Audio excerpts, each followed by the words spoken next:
So the Nigerian police force has announced that some persons, including a British national or a Briton, tried to topple the Bola Ahmed Tinubu's government during the nationwide protest that happened in August.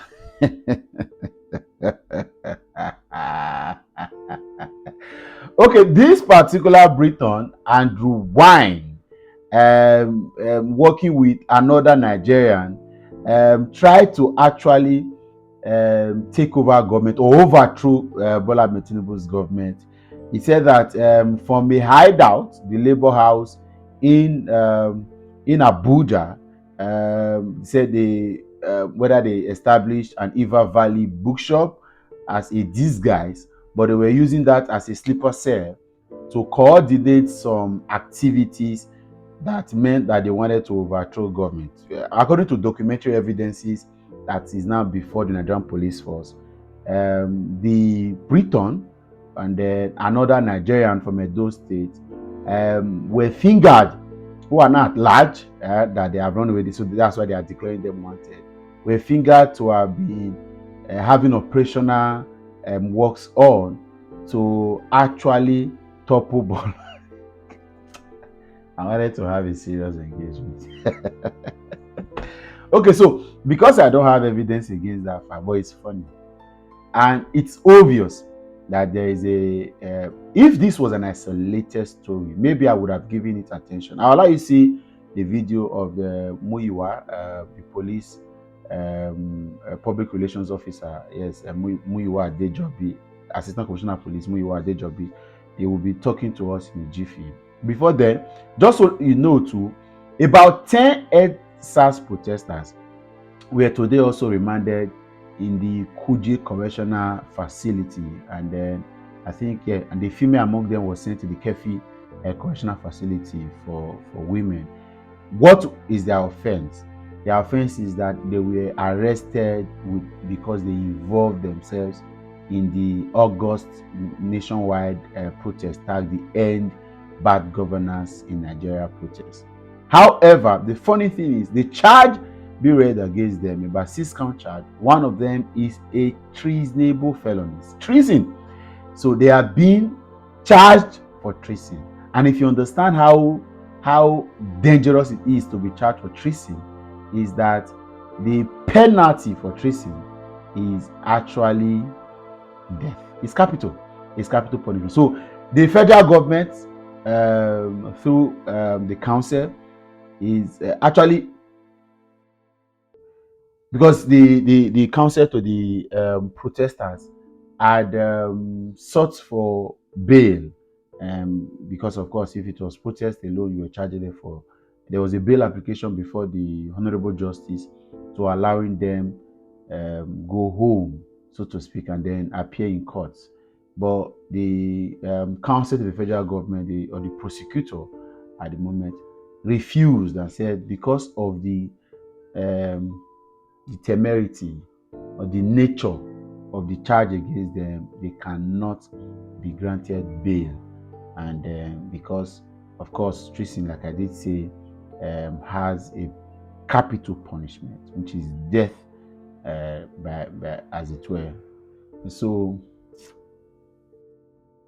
the judge did adjourn the case to September the 11th for hearing of the bail application, as it were. And then painfully, what Bola Ahmed Tinubu wants to do is to make protests in this country a forbidden thing. And so just understand clearly that these are all gimmicks by the sitting government. And when a government focuses more on silencing the voices, remember there is a PDOM Nigeria who is currently in detention in a facility in Abuja for whistleblowing.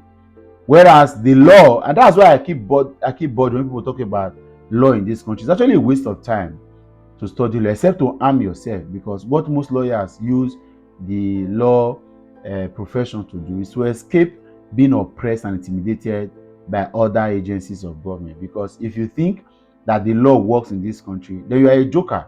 You are actually a joker, because according to the law of the country, Nobody is supposed to be incarcerated in a police cell for more than 48 hours without being charged to court. You committed a crime.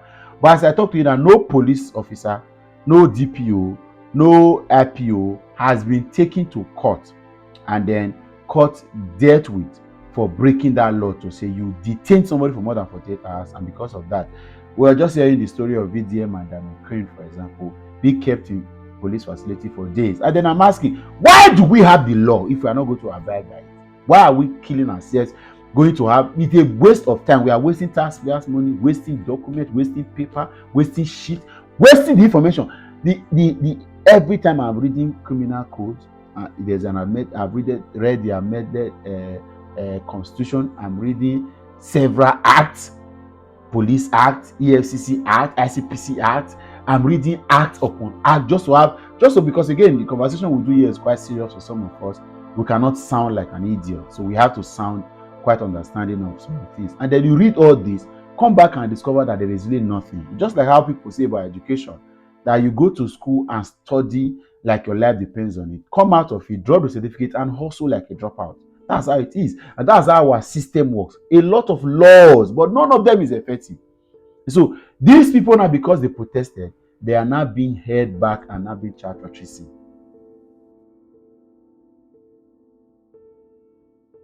Treason. And they are wondering what exactly is their crime. As I talk to you, both the white guy, right, and then the Nigerian, and then of course I think Obiyan, that's his name, and then these other guys, you're asking everything. So I'm not going to stand in here for the white, but I know when the Nigerian police force are doing gimmicks like this, there is something behind it. There is something. They just want to ensure they demonize, they criminalize, they ensure that nobody in this country again will be bold enough to get into protest. So that's how some of these people look at people crying in tears, crying, and you are wondering what exactly is happening. Just listen. It's okay.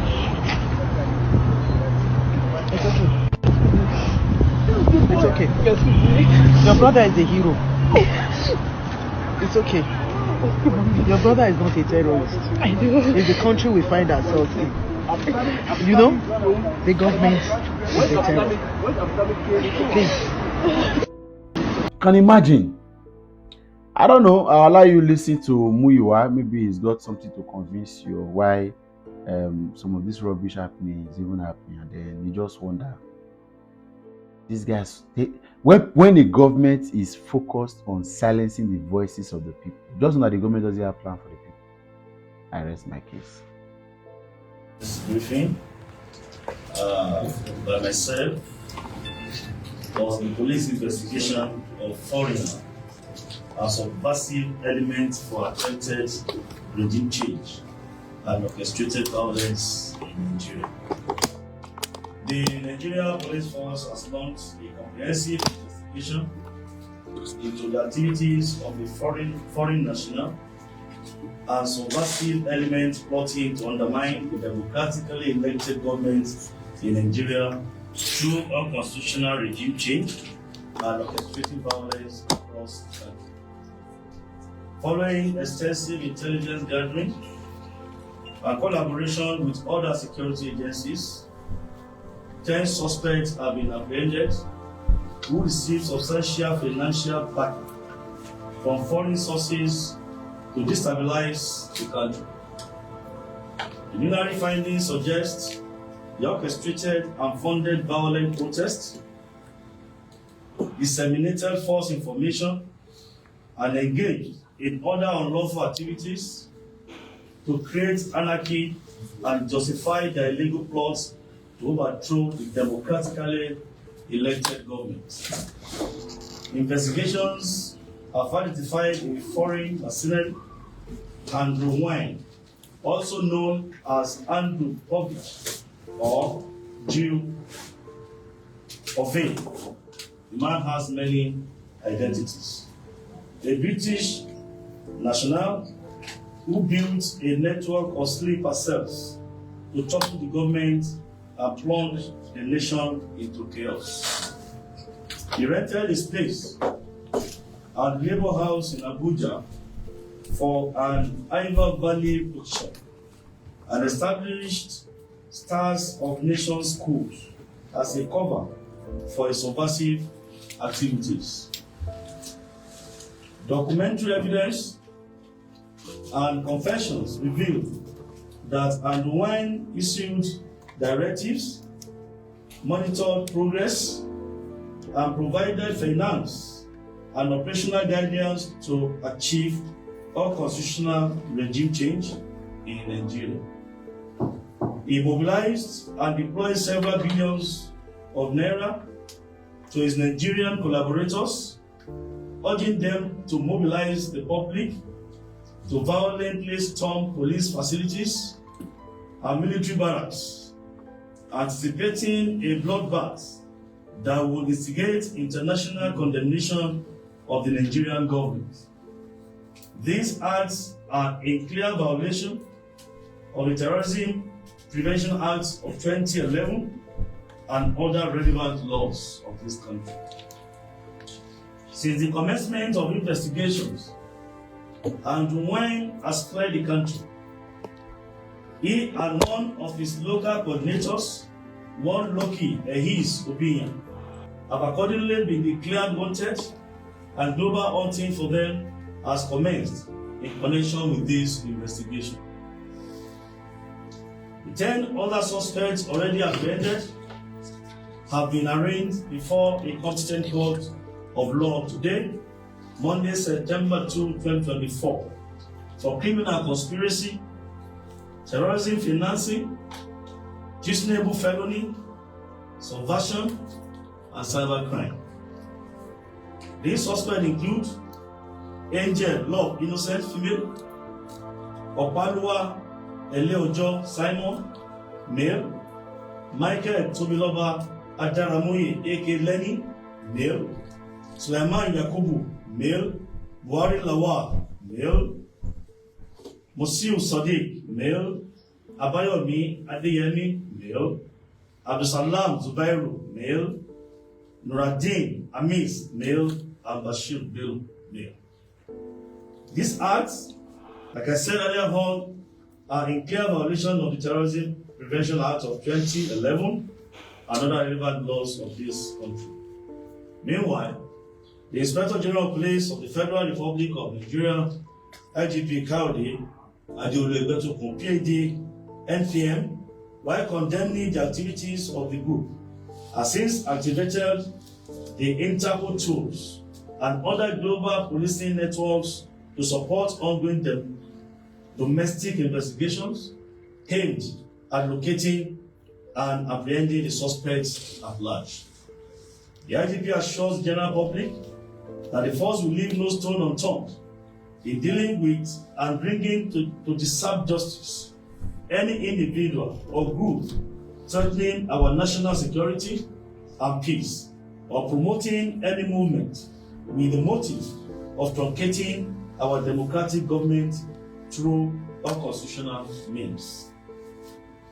We recognize and remain committed to protecting citizens' constitutional guaranteed fundamental and democratic rights to peaceful assembly and free expression. However, we advise citizens to be wary of subversive elements who weaponize and commercialize protests for personal, financial, and ideological benefits. Contrary to disinformation, the invitation extended to certain individuals within Nigerian Labour Congress leadership has nothing to do with rights advocacy and activities of the union leadership, but is aimed at clearing the relationship between the individuals and Andrew Wayne, who, in addition to plotting unconstitutional regime change, is also financing terrorism in Nigeria. Following the interaction between the police investigation team and the NLC president, there is now a clearer understanding of the focus of the ongoing police investigation and the depth of Andrew Wine's subversive network and activities. No nation will tolerate attempts by foreign elements to interfere in its internal affairs, threaten national security, and organize and fund local elements to instigate uprisings aimed at destabilizing the country and engendering violent and unconstitutional regime change. The Inspector General of Police appeals for the cooperation and support of all law-abiding citizens in the ongoing investigation. He assures anyone with information leading to the arrest of any of the suspects declared wanted will be appreciated and rewarded handsomely. Long live the Federal Republic of Nigeria.